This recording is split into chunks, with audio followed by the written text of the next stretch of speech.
வாழ்க வையகம், வாழ்க வளமுடன்.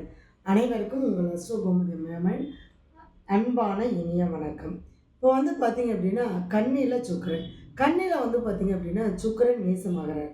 அப்போ இவங்க தன்னுடைய வாக்கின் மூலமாகவும் தன்னுடைய குடும்பத்திற்காகவும் எல்லா விதமான சுகபோகங்களையும் இழந்துருவாங்க. அதாவது கன்னியில் சுக்கிரன் உள்ளவங்க தன்னுடைய குடும்பத்துக்காக தன்னுடைய சுகத்தை இழந்துருவாங்க.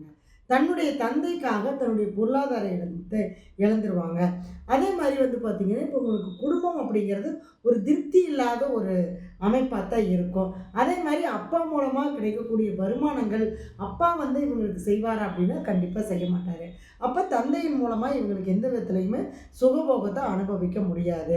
அதே மாதிரி பெண்கள் விஷயத்துலேயும் பார்த்தீங்க அப்படின்னா அவங்களுக்கு ஒரு குடுப்பனை இல்லை. அதாவது ஒரு சந்தோஷத்தை அனுபவிக்க முடியாது. கல்யாணம் ஆகிருக்கும், மனைவி இருப்பாங்க, சகோதரி இருப்பாங்க.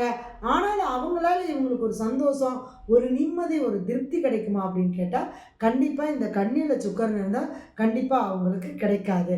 காதல் தாமதமாகும். எந்த ஒரு இவங்க மனசில் ஆசைப்பட்டு ஒரு விஷயத்தை காதலிச்சா கூட அந்த காதல் கிடைக்காம போகிறதுக்கு கூட ஒரு வாய்ப்பு இருக்குது கன்னியில் சுக்கிரன் உள்ளவங்களுக்கு. சரிங்களா?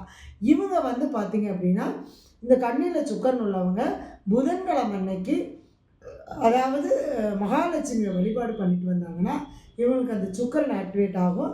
அடுத்தது என்ன அப்படின்னா, கையில் வெள்ளி காப்பு அல்லது வெள்ளி மோதிரம் போட்டு வந்தாங்க அப்படின்னா கண்டிப்பாக இந்த சுக்கிரனால் அவங்களுக்கு கிடைக்கக்கூடிய சில விஷயங்கள் அவங்க அனுபவிக்கிறதுக்கான வழிமுறைகள் கண்டிப்பாக கிடைக்கும்.